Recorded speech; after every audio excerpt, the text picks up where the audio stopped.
बिस्मिल्लाहिर्रहमानिर्रहीम। Dear students, मैं उम्मीद करता हूँ आप सब लोग खैरियत से होंगे। Today we are going to discuss our next lecture that is related to the circuit analysis part 1। आज के इस लेक्चर के अंदर हम सर्किट को समझने की और उसको सॉल्व करने के तरीके को डिस्कस करेंगे। तो इसके अंदर हमारी आज के लेक्चर के अंदर डिटेल डिस्कशन जो होगी वो सर्किट एनालिसिस के हवाले से होगी। सबसे पहले हम बुनियादी पार्ट्स को समझेंगे, फिर हम उनको एनालाइज करने की कोशिश करेंगे। This topic is related to our course Basic Electronics PHY 323 BS Software Engineering Evening second semester Spring 2021. So in the last lecture we have discussed about the what is electronic circuits, concept of voltage and current, Ohm's law and the circuit combination. And in this lecture we are going to discuss about the basic definition which is mostly related to the electronics as well as physics कि current क्या होता है, उसकी types को discuss करेंगे। फिर हम DC circuit के ऊपर बात करेंगे कि what are the DC circuits. फिर हम ईएमएफ और पोटेंशियल डिफरेंस के बारे में डिस्कस करेंगे कि ईएमएफ पोटेंशियल डिफरेंस क्या होता है, फिर रेजिस्टर क्या होता है, फिर कॉम्बिनेशन ऑफ रेजिस्टर क्या होते हैं, फिर सीरीज एंड पैरेलल कॉम्बिनेशन के ऊपर फिर हम सर्किट एनालिसिस करने के तरीकों को देखें। सो ये हमारे आज के लेक्चर की आउटलाइंस है। सो हमारा जो सबसे पहला लेक्चर का स्टार्ट है वो करंट की डेफिनेशन के साथ है। करंट किसे कहते हैं? The flow of charges through a conductor is known as current. किसी भी किस्म के जो चार्जेस हैं किसी कंडक्टर में से अगर वो फ्लो करते हैं तो हम उसे क्या कहेंगे? करंट कहेंगे। करंट जो है वो एक बेस फिजिकल क्वांटिटी है, याद रखिएगा। करंट जो है वो फंडामेंटल क्वांटिटी है। इसको however it is measured in the ampere और इसको मेजर किया जाता है एम्पेयर के जरिए से। तो आप देख सकते हैं कि इस एनिमेशन में दिखाया गया है कि किस तरह से जो करंट है वो इलेक्ट्रॉन की वजह से फ्लो कर रहा है और इसको हम इलेक्ट्रॉनिक करंट कहते हैं। और इलेक्ट्रॉन के फ्लो को हम इलेक्ट्रॉन करंट कहते हैं और ये जो है वो हाई पोटेंशियल और लो पोटेंशियल की तरफ से फ्लो कर रहे हैं और इसका जो फ्लो है वो नेगेटिव से पॉजिटिव की तरफ दिखाया गया है। इस सर्किट में आप देख सकते हैं कि सर्किट कंपोनेंट्स भी लगे हुए हैं, जैसा कि स्विच हमने पढ़ा था, बल्ब पड़ा हुआ है जिसे लोड का काम कहा जाता है, लोड की। और ये जो बैटरी है ये सोर्स के तौर पे काम कर रही है और साथ में कनेक्टिंग वायर जो है वो पाथ फॉलो करवा रही है, इलेक्ट्रॉन्स को गाइड कर रही है कि किधर फ्लो करना है और किधर फ्लो नहीं करना। सिमिलरली एक जो है आपके पास सिचुएशन दी गई है जिसके अंदर एक और तरह का करंट जो है वो फ्लो कर रहा है जिसकी वजह से बल्ब भी जल रहा है और ये भी आपके पास एक सिचुएशन है जिस तरह करंट फ्लो किया जा सकता है, जिसके अंदर रजिस्टर कुछ नहीं है, हम डायरेक्ट बल्ब के साथ इसको अटैच कर रहे हैं। हाँ, तो इन सारी चीज सिचुएशन को समझने के लिए आइए देखें कि इलेक्ट्रॉन जो है वो फ्लो कैसे करते हैं। इलेक्ट्रॉन हमेशा हाई पोटेंशियल से लो पोटेंशियल की तरफ फ्लो करेंगे। तो उस हवाले से अगर आप इलेक्ट्रॉन के फ्लो के लिए कंसर्न है तो हम सपोज करते हैं कि इलेक्ट्रॉन के लिहाज से हाई पोटेंशियल नेगेटिव है और लो पोटेंशियल क्या है आपके पास पॉजिटिव वाली साइड है। तो उस हवाले से आप इलेक्ट्रॉन जो है वो लो से हाई की तरफ मूव कर रहे हैं और आप देख सकते हैं कि ये जो इलेक्ट्रॉन्स हैं कंडक्टर के अंदर किसी भी खास एटम के साथ जो सर्कल बना हुआ है साथ में पॉजिटिव चार्ज है, ये एक्चुअली एटम की पोजीशन को शो कर रहे हैं। तो पॉजिटिव चार्ज जो है वो एटम के इंटरनल पार्ट या न्यूक्लियस को रिप्रेजेंट कर रहे हैं, जबकि जो आपके ऑर्बिटिंग इलेक्ट्रॉन्स हैं they are representing the free electrons. तो उस हवाले से ये इस तरह से शेयर करते हुए एक दूसरे के साथ जा रहे हैं और इस काम को करते हुए दिखाई दे रहे हैं। होwever इन सारी चीज़ों को मद्देनज़र रखते हुए आपके पास यहाँ पे देखा जा सकता है कि एक एटम के इलेक्ट्रॉन दूसरे एटम के इलेक्ट्रॉन के साथ बिल्कुल ईज़िली शेयर हो रहे हैं और वो एक दूसरे के साथ शेयर होते जा रहे हैं। और this is the flow schematic view कि ये किस तरह से इलेक्ट्रॉन जो है एक एटम दूसरे एटम के साथ म्यूचुअली शेयर करते हुए फ्लो करते जा रहे हैं। और अगर देखा जाए तो ये ऐसे है जैसे वाटर पाइप में से फ्लूइड फ्लो करता है, वाटर फ्लो करता है, in the same way electron जो है वो फ्लो करते जा रहे हैं from the negative to positive terminal. So अगर देखा जाए तो फ्लो के हवाले से तो इलेक्ट्रॉन करंट जो है वो तीन आपके पास दो तरह की बुनियादी डिफरेंट टाइप्स के अंदर डिवाइड किया जा सकता है, जैसा कि आप यहाँ पे देख सकते हैं स्क्रीन के ऊपर। एक है आपके पास DC variable, DC ripple, DC current जिसे स्मूथ डीसी कहा जा सकता है और अल्टरनेटिंग करंट। तो ये डिफरेंट डेफिनेशंस हैं और टाइप्स हैं करंट्स की।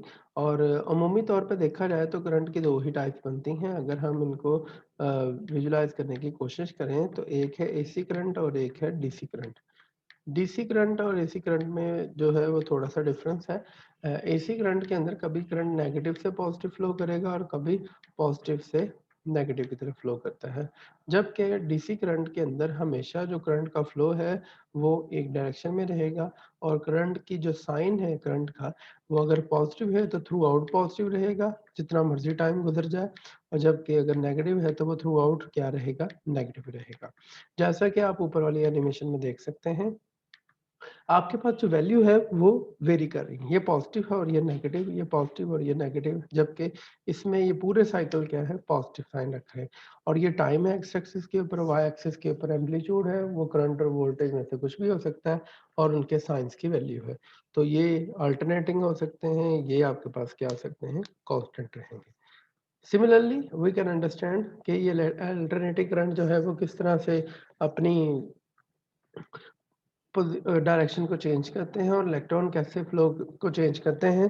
तो अल्टरनेटिंग करंट की वजह से आपके पास क्या है, यहाँ पे दोनों तरह के करंट को एक्सप्लेन किया गया है। एक इलेक्ट्रॉनिक करंट है जो पॉजिटिव से नेगेटिव होते हैं, जबकि एक कन्वेंशनल करंट है जो पॉजिटिव से नेगेटिव है। इलेक्ट्रॉनिक करंट नेगेटिव से पॉजिटिव है। तो जैसे ही हम साइंस जो है वो चेंज करते हैं, वैसे ही अल्टरनेटिंग करंट जो है वो अपने रिस्पॉन्स को चेंज कर देता है। ड्यू टू दिस रीज़न आपका जो फ्लो ऑफ करंट है वो चेंज हो जाता है। हाउएवर जो आपके पास मेजर बात है वो है कि किस तरह से आप जो है ये एक्सप्लेन कर सकते हैं कि डीसी सर्किट जो है वो किस तरह से काम करते हैं। तो आइए अगर हम थोड़ा-सा बताते चलें कि ये जो है आपके पास अगर स्मूथ लाइन है, तो ये कहलाएगा आपके पास स्मूथ डीसी। अगर आपके पास इस तरह सा फिगर्स होंगी, they are called the fluctuating DC. However, if you have a small kinks और small variation in the amplitude, then these are called the ripples. जिसे आप जैसे लहरें होती हैं, actually the ripples are like that. तो इस हवाले से हम इनको रिपल्स कहते हैं और ये रिपल करंट होता है। इसके अंदर small variation in the amplitude होती हैं, जिसकी वजह से आपके पास ये वेरिएशन और या फिर जर्क्स आ सकते हैं सर्किट के अंदर। हाउएवर डीसी सर्किट जो है वो कंसिस्ट करता है डीसी सोर्स के ऊपर। तो अंडरस्टूड सी बात होगी कि अगर आपके पास वोल्टेज जो है वो डीसी डायरेक्ट करंट वाले हैं, सर्किट कंपोनेंट्स हैं वो चेंज नहीं होते, तो इस सिचुएशन के अंदर आपके पास क्या होगा? It is called the DC current और डीसी सोर्स। तो बैटरी आपके पास डीसी सोर्स का काम कर रही है, ड्राई बैटरी। ये स्विच लगा हुआ ये बल्ब है और ये चलता है और आप देख सकते हैं इसकी स्कीमेटिक व्यू को हम इस तरह से रिप्रेजेंट कर सकते हैं। बैटरी अटैच है, स्विच लगा हुआ है, एमीटर है, वोल्टमीटर है और ये सारी चीज़ें जो हैं आपके साथ जो है इसको स्कीमेटिकली रिप्रेजेंट करिए कि किस तरह से कोई डीसी सर्किट काम करता है। और इसको अगर हम मोर सिंप्लीफाई में देखें तो डीसी सर्किट को हम इस तरीके से भी बना सकते हैं कि जो आपके पास बैटरी है वो ईएमएफ रखती है, ये टोटल वोल्टेज है ऑफ द बैटरी और ये रजिस्टर है और इस तरह से आपके पास एक क्लोज फॉर्म में सर्किट लगाया जा सकता है। हाउएवर जो बैटरी हम अप्लाई करते हैं उसके ऊपर जो है वो एक वोल्टेजेस लिखे होते हैं और हम उसको ईएमएफ कहते हैं। तो ये बहुत ज़रूरी है पिछली डिस्कशन के मुताबिक भी कि ईएमएफ में और पोटेंशियल डिफरेंस में क्या फ़र्क है। तो EMF actually एक एजेंसी है which converts the other type of energy into the electrical energy is called the EMF. As you can see here, this battery contains basically the chemical energy because इस battery के अंदर chemicals होते हैं और वो chemically reactions करते हैं जिसके नतीजे के अंदर जो है आपके पास electrical energy produce की जाती है। So वो एजेंसी जो ये conversion करती है it is called the EMF और electromotive force.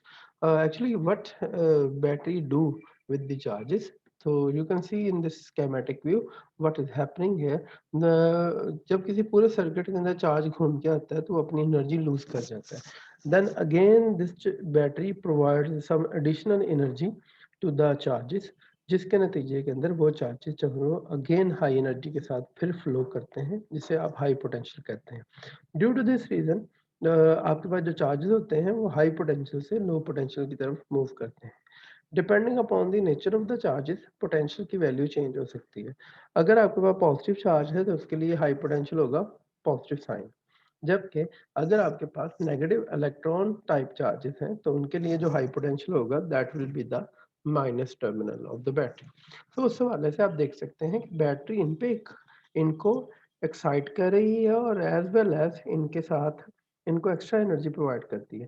Due to this push of the charges, due to push this provided by the battery, ये आपकी एनर्जी जो है बैटरी की अपनी एनर्जी इनको पुश करने में कंज्यूम होती है। Due to and this push is basically linked with the internal resistance of the या internal loss of the battery energy. So उस हवाले से देखा जाए तो battery is basically doing the pumping of the system. एक जिस तरह वाटर टैंक से दूसरे वाटर टैंक को आपको भरना चाहते हैं, this schematic view is representing that the water is basically the charges. तो उस हवाले से एक कंडक्टर से दूसरे कंडक्टर के अंदर ये फ्लो करते हैं।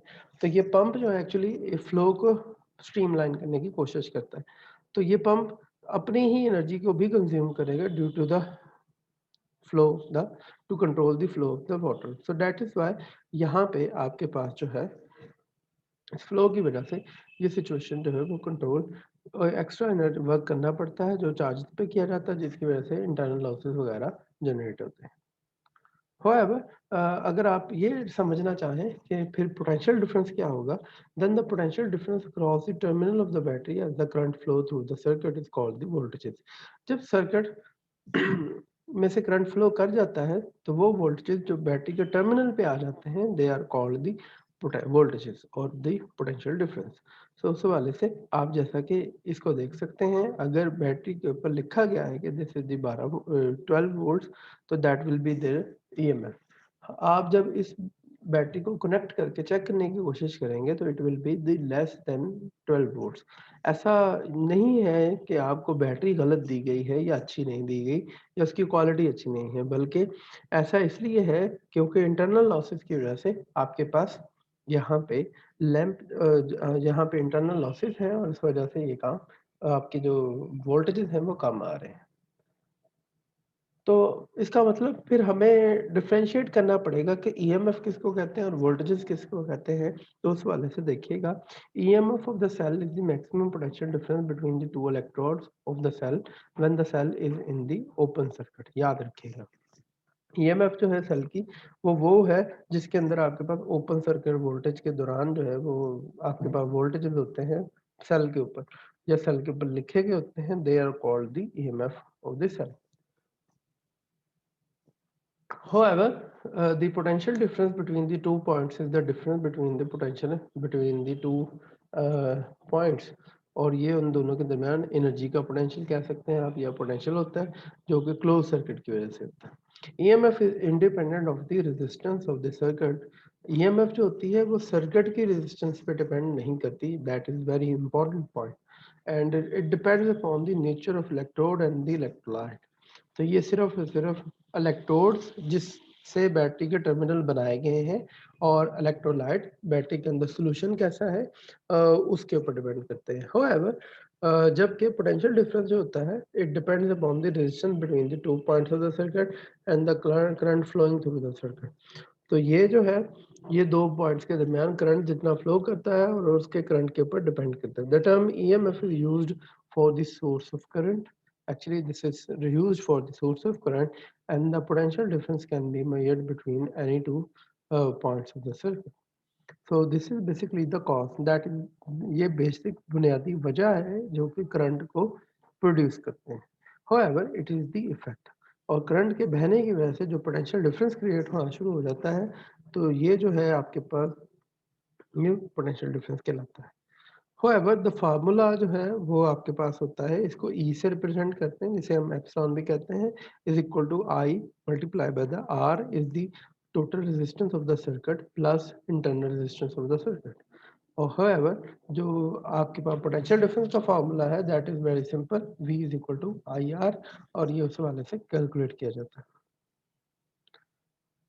तो इसका मतलब अगर आपके पास इंटरनल रेजिस्टेंस जो बैटरी की है, अगर वो ये काम कर रही है, तो ये बहुत जानना ज़रूरी है कि आपके चार्जेस के साथ होता क्या है। इसको अंडरस्टैंड करने के लिए हमने एक डायग्राम बनाई है।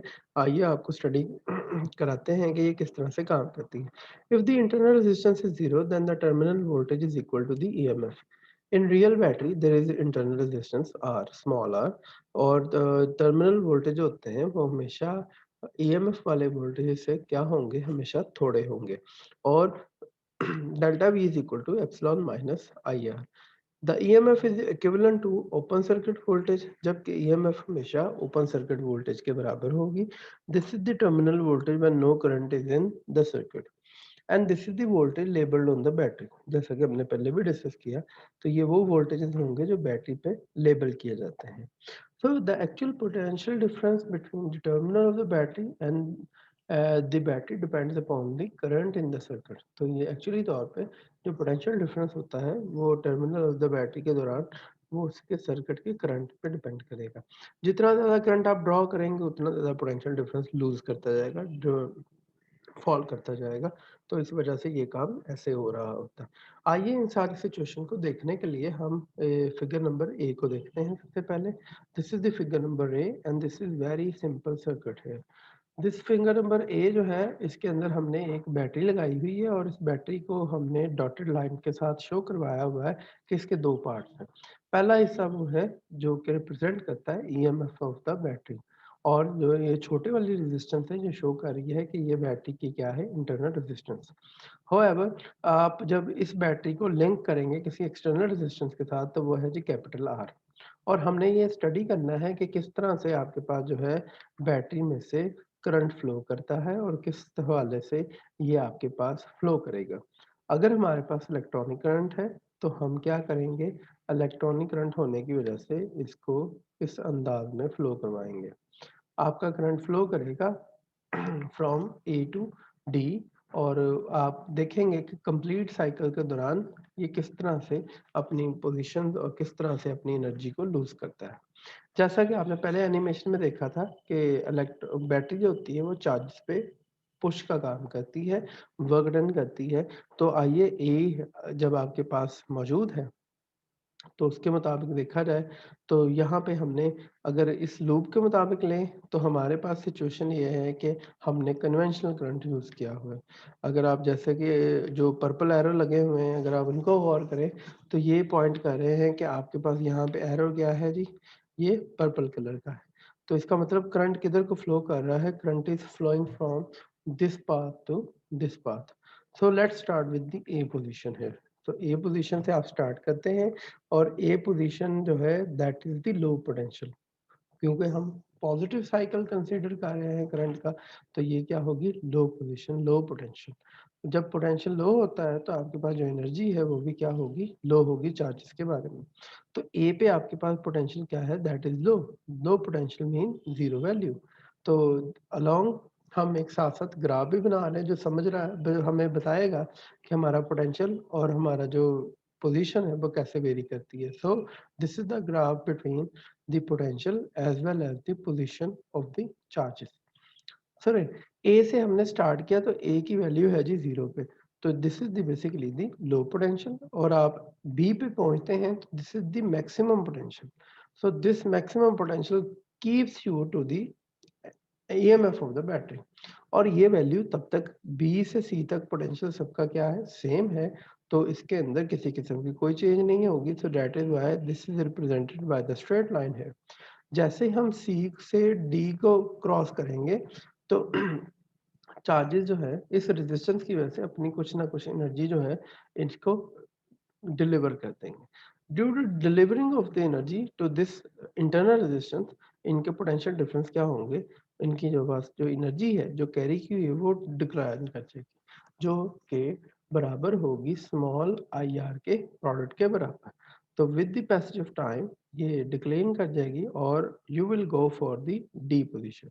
डी से लेके ई तक का आपका जो पोटेंशियल है वो क्या रह रहा है, सेम रह रहा है।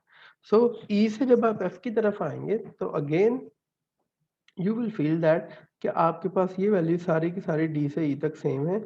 जब आप ई से एफ की तरफ जाएँगे तो आपकी वैल्यू चार्जेस के पास जो एनर्जी है वो और कम होना शुरू हो जाएगी। होते-होते they go for the F position है। जैसे वो एफ पोज़ीशन पे पहुँचते हैं तो उनके पास जो एनर्जी होती है वो बिल्कुल ही ख़त्म हो जाती है। Due to the total loss of the energy, they go for again have the A position. जब वो ए पोजीशन पे पहुंचते हैं तो उनकी हालत वैसी ही होती है जैसी आप इस एनिमेशन में देख सकते हैं। They are very very weaker due to their because they have very very small energy due to this reason almost zero energy then again battery provide them push और जिसके नतीजे के अंदर वो again go from low to high potential and again complete its cycle. So this is the whole story of the mechanism what is happening behind the battery EMF conversion and the potential difference. So अगर इन सारी चीज़ों को हम मद्देनजर रखें तो फिर हम लोड रेजिस्टेंस किसको कहते हैं? The terminal voltage also called the equals the voltage across the external resistance and this external resistance is called the load resistance. आपने अक्सर घरों में सुना होगा whenever we call it at load कम हो गया, लोड ज़्यादा हो गया, actually that is the external voltages that is provided by the FAPDA और हम जो है जो appliances चलाते हैं that is basically the providing them the load resistance. So in the previous circuit, the load resistance is just the external resistance. In general, the load resistance could be any electrical device जो कि हम चला रहे हैं घरों में electrical हो electronic devices हो ये सारी की सारी क्या है load resistance कहलाती हैं. These resistances represent load on the battery since it supplies the energy to operate the device containing the resistance. So what is called the electrical power? तो हम electrical power किसको कहते हैं? The total power output of the battery is called P is equal to I delta V, or you can say the P is equal to I epsilon. So it depends. So that is the total delivered power and that is the power consumed वाला formula है. तो V is equal to I bar वाली आपने बात याद की हुई है तो आप डेल्टा V की वैल्यू पुट कर सकते हैं जो अभी हमने पढ़ी है एप्सिलॉन माइनस आई आर तो उसको अगर आप पुट करते हैं तब भी ये फॉर्मूला डिराइव किया जा सकता है। However if you don't put them formula तो आप कम से कम इसमें डेल्टा वी की वैल्यू जो है ओहम लॉ से निकलती है V is equal to I R वो पुट कर सकते हैं जिसके नतीजे के अंदर पावर जो है आई स्क्वायर आर के बराबर लिखी जा सकती है। तो ज्यादातर जो आपके पास इलेक्ट्रिकल पावर है it is written as basically here as external power P is equal to I square R dissipated power or you can say the power can also be written as in this way V square over R. So this is the way how you can write the things. तो उस वाले से आप इस power का formula define कर सकते हैं. However, the battery is the supply of constant EMF. The battery does not supply constant current since the current in the circuit depends upon the resistance connected to the battery. The battery does not supply a constant terminal voltage. So आइए अब हम ये समझते हैं कि जब हम एक रेजिस्टेंस के अलावा 2 रेजिस्टेंस 3 रेजिस्टेंस के सर्किट में लगाएंगे तो उनको लगाने का तरीकाकार क्या होगा और रेजिस्टिव सर्किट जो है वो किस तरह से काम करते हैं। रेजिस्टिव सर्किट वो सर्किट होते हैं जिनके अंदर सिर्फ बैटरी होती है और रेजिस्टेंसेस होती हैं। इस तरह के सर्किट्स को हम कहते हैं they are called the resistive circuits. So combination of the resistor के हवाले से देखा जाए तो अगर आप रजिस्टर को सीरीज में लगाएंगे तो इसको कहेंगे रजिस्टर इन सीरीज। अगर आप रेजिस्टेंसेस को पैरेलल में लगाते हैं तो it is called the parallel resistances combination.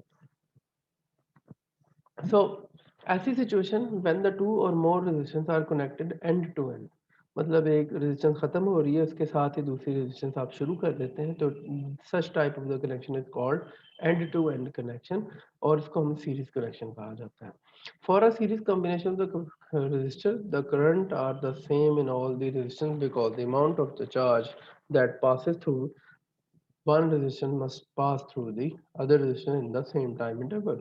Just like आपने करंट को एक वाटर फ्लो समझा हुआ है तो आपके वाटर फ्लो के दौरान अगर आपका पॉइंट ए है और उधर वाटर अवेलेबल है और वो फ्लो कर रहा है तो obviously it will pass from the B side and it will have the same value as we have the A side है क्योंकि जितना भी वाटर है वो सारे का सारा इसमें से गुजरना है। Actually that is the flow of electrons.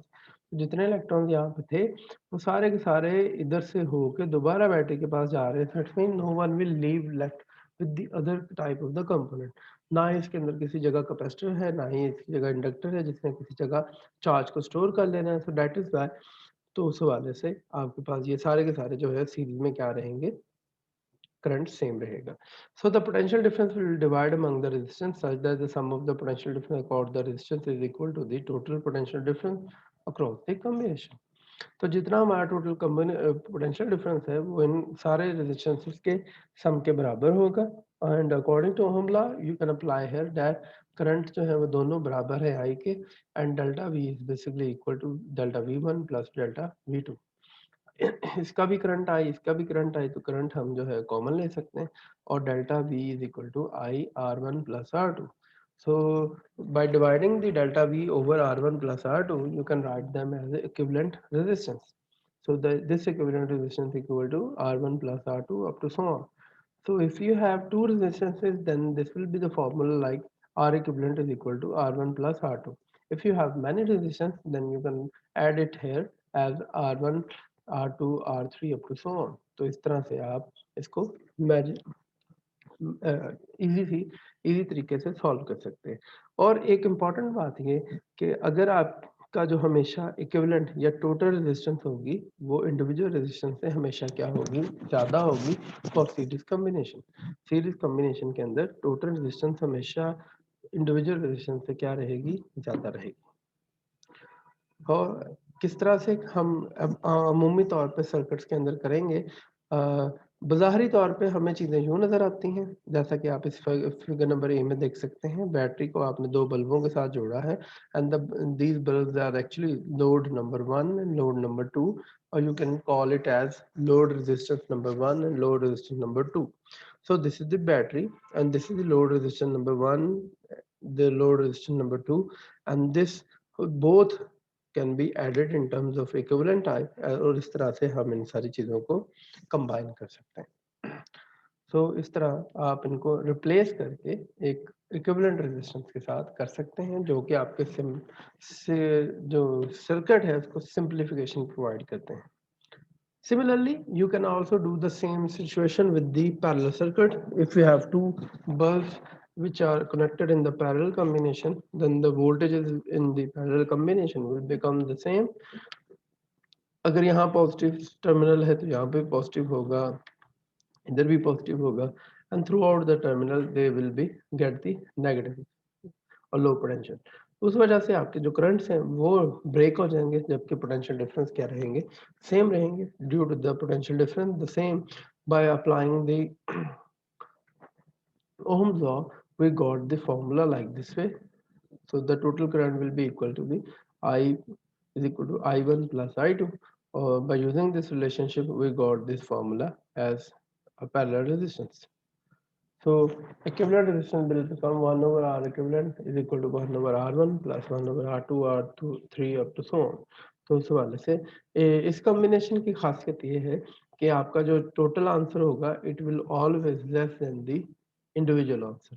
मतलब अगर आपने दो रेजिस्टेंसेस जो है या एक 50 ओम की और एक 100 ओम की लगाई है, तो आपकी जो इक्विवेलेंट रेजिस्टेंस होगी वो 50 और 100 दोनों से ही छोटी आएगी इसका आंसर।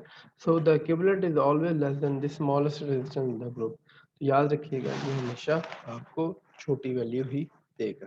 तो इस तरह के कॉम्बिनेशन वहाँ पे इस्तेमाल किए जाते हैं जहाँ पे आपने लो रेजिस्टेंस यूज करनी हो, जबकि सीरीज कॉम्बिनेशन वहाँ इस्तेमाल किए जाते हैं जहाँ पे आपने हाई रेजिस्टेंस वाले इफेक्ट्स को स्टडी करना। सिमिलरली आप जो है ये भी क्लियरली देख सकते हैं कि आपके पास जो है in parallel each operates independently. सारी की सारी चीज़ें जो है वो इंडिपेंडेंटली ऑपरेट कर रही हैं। हमारे घरों के अंदर जो है वो ज़्यादातर पैरेलल वायरिंग की जाती है। आप अगर एक कमरे की लाइट बंद भी कर दें तो दूसरे कमरे की लाइट चलती रहती है, and that is the beauty of the parallel combination, that कि आपका जो सोर्स है वो दूसरे सोर्स से कट ऑफ नहीं होता। और अगर एक चीज़ जो है वो ख़राब भी हो जाए then you can go for the other combination है।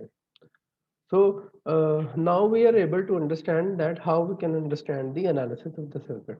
Simple electric circuits may contain battery, resistance, capacitor and various combination. जैसा कि आपने अभी देखा है, तो resistor की जगह capacitor, inductor, बेशुमार चीजें हो सकती हैं. For some circuit analysis may consist of combining resistors in more complex, complicated circuits. जैसा कि आप देख सकते हैं कि कुछ सर्किट्स में तो काम आसान है, जिस तरह आज आपने देखा 2 रजिस्टर थे, उनको आप इजीली उनका इक्विवेलेंट ले सकते हैं और उनके सीरीज कॉम्बिनेशन को सॉल्व कर सकते हैं और इस तरह से उनको सॉल्व किया जा सकता है. In more complex complicated circuits the Kirchhoff rule may be used, because जब आपके सर्किट जो है वो कॉम्प्लिकेटेड हो जाते हैं तो फिर आप आम सीरीज और पैरेलल कॉम्बिनेशन की बजाय सम पर्टिकुलर रूल्स और लॉज और कोई ना कोई थ्योरम्स या कोई प्रिंसिपल्स यूज करते हैं जो कि आपको एक शॉर्ट हैंड वे देते हैं चीज़ों को सॉल्व करने का. So these rules are based upon the conservation of energy and the conservation of electric charges from the oscillator system. So that is why the circuit may involve direct current or alternating current. तो इस नतीजे के अंदर आप current जो है वो कोई भी इस्तेमाल कर सकते हैं, डीसी हो या एसी हो. तो इन सारी चीज़ों को समझने के लिए आइए हम अपने एक फर्स्ट मेथड की तरफ जाते हैं, that is given by the Gustav Kirchhoff and he was the German physicist and work with the Robert Bunsen. Kirchhoff ने बहुत सारी अचीवमेंट्स हैं, स्पेक्ट्रोस्कोपी एंड इसके एलिमेंटल कंपोजिशन और एस्ट्रोनॉमिकल इन्वेंटेड एस्ट्रोनॉमिकल स्पेक्ट्रोस्कोपी वगैरह पे काम किया हुआ है. और इसके 2 रूल्स हैं जिसको आप पहले भी जानते हैं, हम दोबारा उसको रिपीट कर देते हैं. There are the way in which the resistance can be connected, resistance formed cannot be reduced in a single equivalent resistance. तो उसके लिए फिर आप इन 2 रूल्स का इस्तेमाल कर सकते हैं.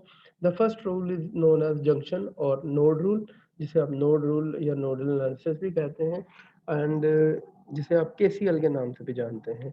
So the sum of the currents at any junction must equal 0.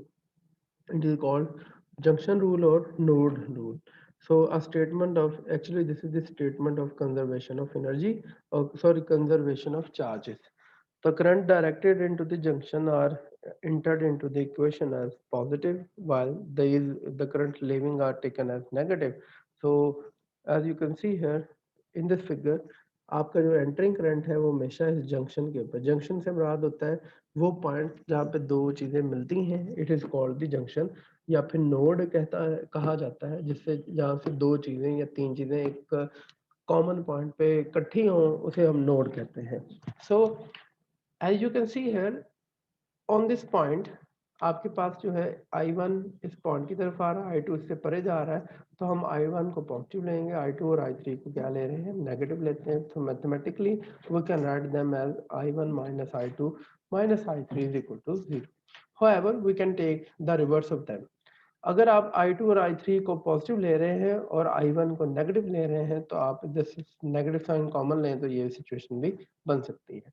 ये बताना क्या चाह रहे हैं, मिसाल के तौर पे आपके पास अगर आपके पास अगर टोटल जो है वो 100 चार्जेस आ रहे थे, तो 100 चार्जेस में से फॉर एग्जांपल 60 चार्जेस जो है I2 की फॉर्म में चले गए, और जो आपके पास 40 चार्जेस हैं वो क्या है, I3 की फॉर्म में चले गए. सो दिस इज, इन दोनों का सम जो है आपके पास हमेशा क्या होना चाहिए, 0 होना चाहिए. So this is called the law of conservation of charges, and this is also known as the KCL. और इसकी रिप्रेजेंटेशन को देखने के लिए, समझने के लिए आप इन वाटर पाइप वाले बेंड वाले हिस्से को भी स्टडी कर सकते हैं कि ये वी शेप बेंड दिया गया है, एक मेन फ्लो है और उसको हमने फर्दर 2 हिस्सों में डिवाइड कर दिया, तो total flow will be equal to the divided flow. तो इनका इंडिविजुअल सम बराबर होगा इसके सम के बराबर. Similarly, we can also understand that what is called the Kirchhoff loop rule. So according to this loop rule, we can say the sum of the potential difference across the elements around any closed circuit loop must be equal to 0. तो उस हवाले से इनका जो आपके पास total current है किसी भी लूप के अंदर पोटेंशियल डिफरेंस का, वो आपके पास क्या होगा, 0 होगा. And according to this formula आप सब लोगों को याद होगा कि during a loop we have the total value of the potential difference is equal to 0.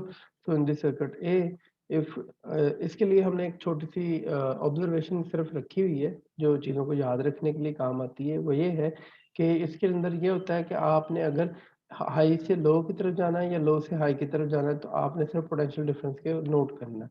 If you are going from the low to high value, for example अगर आपके पास करंट है और आप हाई पोटेंशियल, मैं कन्वेंशनल करंट की बात करूं, तो आप हाई पोटेंशियल से लो पोटेंशियल की तरफ जा रहे हैं, तो you got the loose value है, तो आपने वैल्यू जो है वो कंज्यूम की है। जबकि अगर आप का करंट या चार्जेस लो से किधर आ रहे हैं, हाई की तरफ, तो उन्होंने क्या किया है, एनर्जी गेन की है। Due to this reason they have taken as the plus और माइनस साइन। तो आपने प्लस और माइनस साइन के हिसाब से चीज़ों को चलाना होता है, उसके मुताबिक चीज़ों को देखना होता है। Similarly, you can see here in terms of the EMF of the कि अगर आप नेगेटिव से पॉजिटिव की तरफ जा रहे हैं, तो you will have to write the positive value here. If you are going from positive to negative side, then you have to write the negative value of the terminal. So the source of the EMF is is the traverse in the direction of the EMF from minus to positive, and the change in the potential difference will be positive. If we go from the positive to negative, then the change in potential difference will be minus epsilon. So to solve the circuit, we have some strategies, and we have some, you can say, the points for the Kirchhoff rules. First of all, you have to be a very clear concept about the circuit diagram. To study the circuit diagram, identify all the elements. Identify the polarity of each battery and imagine the direction of the currents in each battery. तो सबसे पहले आपने ये 3 काम करने हैं। पहले आपने क्लियर करें माइंड के अंदर कि सर्किट कैसा है, उसको आपने इमेजिन करना है, उसके डायरेक्शन कैसे हैं, उसके करंट कैसे हैं। फिर आपने इसको कैटेगराइज करना है कि हमने इसको किस मेथड से करना है। हम क्या सीरीज और पैरेलल वाला मेथड इस्तेमाल कर सकते हैं? If you can't apply the series and parallel combination, क्योंकि वो बहुत कॉम्प्लेक्स हो चुका है, then go for the Kirchhoff rule. if you can do the things from the simplest method, then try to do the from them, otherwise leave it.